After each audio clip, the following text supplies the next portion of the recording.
Caroline na kinakabahan namin yung character ko kasi I've never done a character like this na very stoic, grabe yung power niya. Sabi ko, Direk, paano? Paano ko siya mamahalin? Pero si Direk, nandun siya bawat step of the way with me to discover more about character, not just my character, with myself. Ayoko umiyak! Ano ba yan? Wait, with myself. So, like, I would say that Caroline is really etched in my heart na, not just because of Caroline, but because of everyone here. So, I'll always be grateful that I'm part of this journey and you know, it'll always leave a mark. And I think si Caroline, siya yung isang tao, character sa buhay mo na hindi mawawala. Siyempre kami naman di namin makagawa yung trabaho namin if we don't feel comfortable with those who are working with like Direk. Direk May, Direk Raymond, Direk Ian. Kasi we're given a safe space to really talk to them and when we give them our suggestions. Actually, before the scene, before we take, tinatanong muna sa amin, uy, paano yung atakihin to? Ask Bingo, knowing Caroline. So very cooperative, very collaborative. Everything that we do on set, we talk about first with our directors and with everyone around us. So I'm just so happy we were given a safe space to do that. Si Direk May, kasi mahirap din na umalapin na hindi ka komportable talaga. So si Direk May, even when we're not taking, actually ka-text ko yan, sobrang naging comfortable ako sa kanya. And I'm really happy that I've gained this relationship with her because it's my first time to ever work with her. And I'm just so happy na siya yung piniling director nito and she accepted this project because we were able to grow. We were given that space to really go past our comfort zone and do things that we didn't know even we can do. Oh, thank you. Thank you. Galing.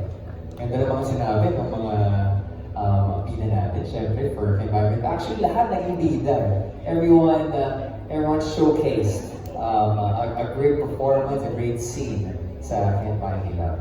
We're down to our last two individuals who will be asking questions. I guess we're going to be having 4 more questions, and that person, one of the 2 persons actually, will be Miss France Zamora. And he is blessed. Hi everyone. Yes, unang-unang congratulations everyone. Yes. Magkwento lang naman please. Can't Buy Me Love happened in a very tumultuous moment of my life. Alam na iba yan si Direk May. And gusto ko lang magpasalamat sa buong Star Cadence because they were there for me. When I lost my dad last January. So, nangyari yun. And gusto ko na, at first na nanonood, I think nasabi ko yun, gusto ko yung masalamat sa lahat ng mga nakirami sa buong Star Cadence family ko. Sa mga nakaalam, intro, message niya, Donnie, thank you.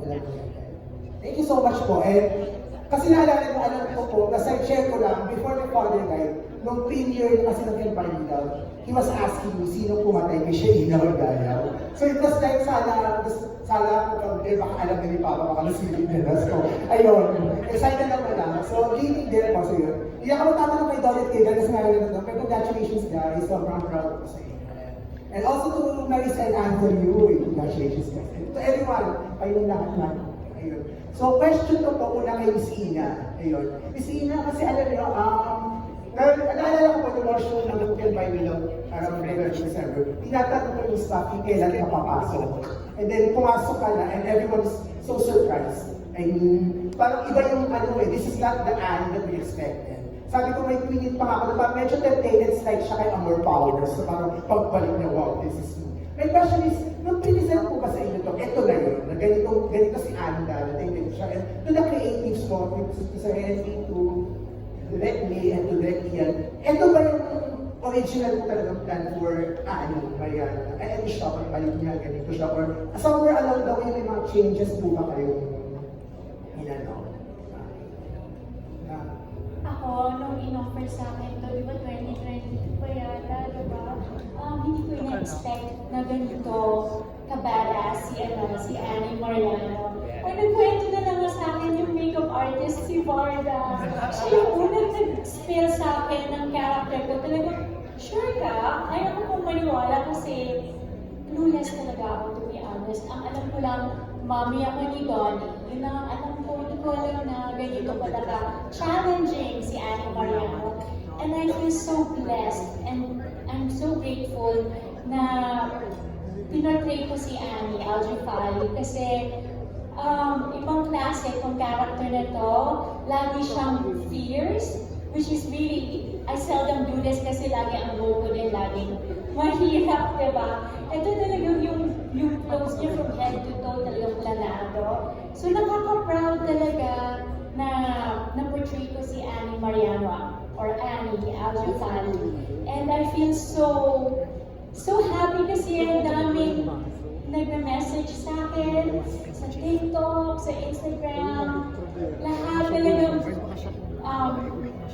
grabe yung recallment ng si Annie, and I'm so grateful. Thank you sa Stargate. And thank you kay Direct May. I want to say thank you for all the instructions. Alam mo yung maganda kay Direct May talaga. She's so tireless. Ang tiyaga niya mag-explain sa'yo kung ano dapat gawin. Kasi for me, mas gusto ko yung binibigay sa akin yung instructions. Kasi feeling ko, I don't know kung ano talaga yung kailangan. Kasi sila may vision. And si Direct Raymond, Direct Ian, ang mabait nila, ang sarap nilang magtrabaho. So kahit nagpe-pressure ka na galingan mo, but at the same time, they're very, very, very helpful. Kaya hindi ko makakalimutan rin ang role ni Annie. Thank you very much. And speaking of Miss Ina, every time kasi, nababasa ko sa Twitter din, na every time nag-i-excel kayo ni Donnie, talagang umaano yung mga puso namin lahat. Kasi parang everyone's asking, kailan ba lalabog yung puso ni Donnie? So, I'm actually Miss Ina, na-remind lang ako, if you can remember, you did this and Cat and James for diba? Everything na excited, mga excited ni Donnie, na-remind lang ako yung excited ni Joshua, doon na nagpaanig sa puso. But can I just ask lang Donnie and you, kung paano yun? I mean, how do you talk about it? How do you believe? And of course, kanina nabanggit nila na you see your son in here. Parang, as pa yung paano yung every time you talk about Si Direct May kasi, talagang behind pa lang, bago pa lang mag-tape, tinatawag niya how to help Donnie. Kasi minsan nauubusan ka rin eh, lalo na silang tanong na isa na umiiyak with Caroline. So, tinatawag niya ako just to hold his hand. Nagtutulungan kami. Tapos ako din, pag feeling ni Direct May, kailangan ko ng tulong ni Donnie, lalapit siya sa akin. We just, feel each other's energy.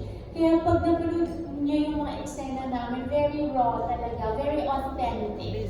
Hindi talaga siya forced. And kasi siya namin, kasi din ni Johnny na friend ko mong sabihin na very close ka sa mami mo. So nung tinanong ko siya, Mama's boy ka mo, sabi niya na, yung nakakatuwa yung sabi niya, talagang walang hesitation. Tapos ako naman, sobrang close ako sa boy ko. Kaya yung chemistry namin very, very real.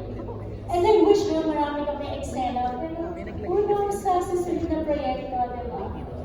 yes, Donnie. Gati kasi mga eksena, people are asking, kailan mo ba matatanggapin yung mami mo? So, and how does yung dynamics sa Miss Ina, how do you describe it? Napanood mo na ba yung last? Yung medyo lumambot ka na. Ay, hindi ako sa Netflix kasi mas nauna eh. So, mas karamihan na papanood ko lang sa Netflix. Hindi, totoo po yung sinasabi ni Miss Ina. Before the scene, actually, wala na kaming sinasabi. We just feel each other's energy and we just get pointers from Direk. It's so much easier kasi yun nga, parang makikita namin yung family namin sa isa't isa. So, I really treated her also like that mother figure here. And whenever Direk would say just one-liners, in character na agad kami. So, nag-work na agad. I don't know what it was. Maybe Direk could help elaborate on that. Pero nakikita kasi ni Direk kung paano kami parang na-affect sa mga bagay-bagay. So, she uses that also in a good way with me and Miss Ina. Thank you so much. Ayun din. Ito po, question na po for Sir Henry, Direct May, Direct Ian, and Direct Raymond. Kasi ano po, creative sa 7 brands. Ayun. Okay, kasi as of kahapon, nanonood ako, ang usapan namin namin ko, si Wilson siya pa rin ang pumatay kay Divine. But feeling namin mukhang hindi. But anyway po, the question is, bago pa po ba nag-taping natin from the very start, alam niyo na kung sino yung pumatay kay Divine? Or along the way ba, paano yung processing po ninyo as creatives, as ano? Namilis ko tuloy yung maging part na kayo, yung chika-chika lang kayo, paano nga po ba nakarating kung sino ang pumatay kay Divine because it's everybody's question at this point. So, paano tayo nakarating na doon? And from the very start, we knew already kung sino ang mga suspects. Suspects. So we worked on that. Hanggang sa we finally made a decision na, okay, this character is the one. And pag napanood nyo, very difficult na yung ma-realize, it makes sense. Yun lang. Because paano sa perspective ng mga directors mo, yun po ba rin yung naisip ninyo or somehow along the way? May mga ano rin kayo, tensions in there about it. Kasi nag-debate among the creatives, nag-debate-debate rin po ba kayo? Sorry, I'm interested na kayo, how did you get there? Without spoiling anything. Hindi, kasi nung start pa lang ng show, before we started taping, nandun na talaga to, napag-usapan na yan. And then along the way, parang syempre, di ba, parang nag-adjust. Yes. And then, yes, we do have like, parang wait, parang hindi ganyan, parang ganito, parang ganyan. So, ganon. And then, yun, so parang, and then we have like discussions about it. But, until we decided on the final Na-take na po. Not yet. They don't know it, they all don't know. And of course, direct Ian and direct Raymond, paano po yung as creative? Sinabi ni Sir Hendrik, but along the way, tatanong mo artista, sino sa kanila po. Pero what we try to tell them is, make yourselves as if you're the killers. Lahat kayo. So kung mapanood ninyo, lahat sila, meron silang tendency of fear, of anxiety, may mga reaction shots sila na pwedeng ako, pwedeng siya, pwedeng gano'n. So lahat sila, until now, medyo feeling ko hindi pa naman sila 100% kung sino sa kanila yung killers. But they should appear as if they know something about that them. So, siguro translate nyo sa audience na nagkaroon sila ng ang audience yun, na-hook. Kasi, we try to keep the audience guessing until the last scene ng revelation. So, yun. Direct Raymond. Kami also pag pinapin na sila medyo mystery din, alam mo na yan. Diba? Alam. Actually, during the show, kung kahit lang, napaka-misteryoso. Kasi kahit kami, hindi natin alam yung mga pupuntahan na basta ganito lang siya. So, ang atake, talagang misteryo din. Tanong ng mga artista, paano to sa pagpugan ko? Hindi namin alam. Basta ganito, yung nasa galon kami. Kaya, yun, sa tingin ko yun yung magic ng show na nag-work. Kasi hindi binibigyan ng maraming nuance yung bawat yung character na may kailangan ibigay. Hindi dapat parang gano'n. I don't know, parang sa akin, nag-work siya na gano'n. So pag pinapanood ko yung show, ay grabe, yung mystery talagang busog na busog. Gano'n. So ngayon nga lang, until now, wala pa nang nakakaalam sa amin kung hindi na. At that point, all-time high na po kayo ng Monday sa rating. So, congratulations again po. Congrats everyone. So happy po. Kasi bilang pleasure na namin sa lahat. Sorry po, Sylvia, sa mga yung pinagpipinta. Thank you po. Thank you so much. Kaya nga siguro hindi ako makalabas talaga ng bahay. Nakakahirap po balik sa akin. Actually, I was trying to ask sa mga cast members, sino nga ba? Kahit nga sila, tulad na sinabi ni Trikian, hindi rin nila alam. So, palalaman natin sa takdang panahon. Okay, we got PBB. We're gonna be asking the last question coming from Ana Mallorca, coming from Inquirer.net, and I guess I'll be asking the question. Or, Hannah? Hannah, please be honest. Hi everyone, congratulations sa inyo. So this question is for Maris and the two siblings, so Kyla and Alvin. Dami ng away ni Caroline throughout the series. So has there been a point na nainis kayo sa character niyo or parang naiintindihan niyo kung saan siya napunta? Ako siguro, lagi akong frustrated. Lalo na sa earlier parts. Well, as actors, we all know that we should never judge our own role or our character characters, there are times talaga na parang, girl, what are you doing? Parang, so, like, siguro yung pinaka-first time na medyo na-frustrate ako kay Irene was yung after niyang nakidnap siya.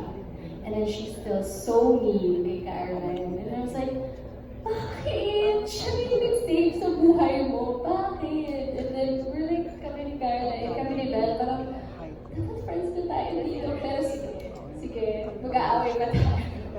Yun lang. Yun lang yung moments. Caroline, I think for me, lagi kasi galit si Bettina. So, sana by the end, bumiti na siya. Pero even though lagi kami nag-aaway, sobrang kasi kami close na eh. Parang muna talaga silang mga kapatid. So, parang even though in the script, there's tension, there's confrontation, after the take, parang back to normal na kami. So, ano? So, I guess hindi ko na rin siya masyadong nararamdaman na yung away lang namin, yung feeling ko yung hindi totoo. And also, you know, Belle and Bernice and Ali, Joao, our parents, everyone in the True family. Sobrang husay ng mga artista. Talagang, ang dami kong natutunan sa kanila. Na may empathy and na pwede pala yun. Yung talagang araw-araw kayo magkakagalit ko na sa mga eksena. But behind the scenes, sobrang close. So, even though nag-away sa mga eksena, we're still all very close. And parang wala lang. It's really just part of the craft, part of the work. So, Ako naman parang yung away scenes kasi ni Caroline at ni Charleston. Ever since naman kasi from the start si Charleston was, diba, tied with Caroline. So, for me siguro, when they fight, tsaka kapag pinabasa ko yung script, hindi naman ako galit kay Caroline, pero galit ako sa ginawa niya. You know, so very, very Kuya favorite in that sense na parang, like, in yung last scene na nag-away kami, diba? Like, I'm telling you to stay away from Bingo because of Annie, we don't know what's going on, diba? Kita mo naman talaga eh, especially with the scene before that, when Annie walked into the boardroom and then she introduced herself to us. So parang it's just natural for Charleston or Kuya to get mad na you're still hanging with the enemy, you know what I mean? So, I feel like even if sa totoong buhay naman, magagalit pa rin ako sa akin. So to wrap things up, so Belle and Don, the discussion is for you. Sa dami ng pinagdaanan ng characters niyo, what do you want to say to them now that it's about it? Caroline and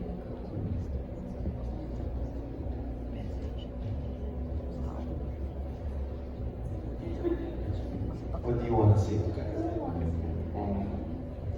Wow, I have so much to tell you.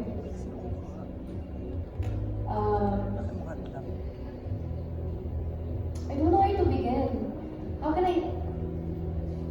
First, I'll start with Caroline. Ang galing mo. You're so strong.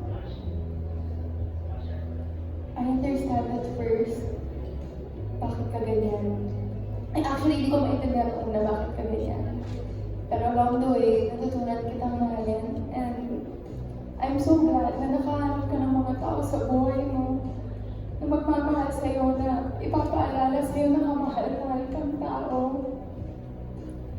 Kahit, kusog ko ba talaga kahit feeling mo mag-isa ka, alalahanin mo na hindi ka mag-isa. Nandiyan yung pamilya mo, nandiyan yung mga chosen, at si Papa, tuloy mo rin nandiyan si Bingo para sa'yo. Ako isa lang sabihin ko sa akin, sa dami ng pinagdaanan niya, sa dami ng dati na wala sa buhay niya, iniwan siya. Nasabihin ko lang, you are enough.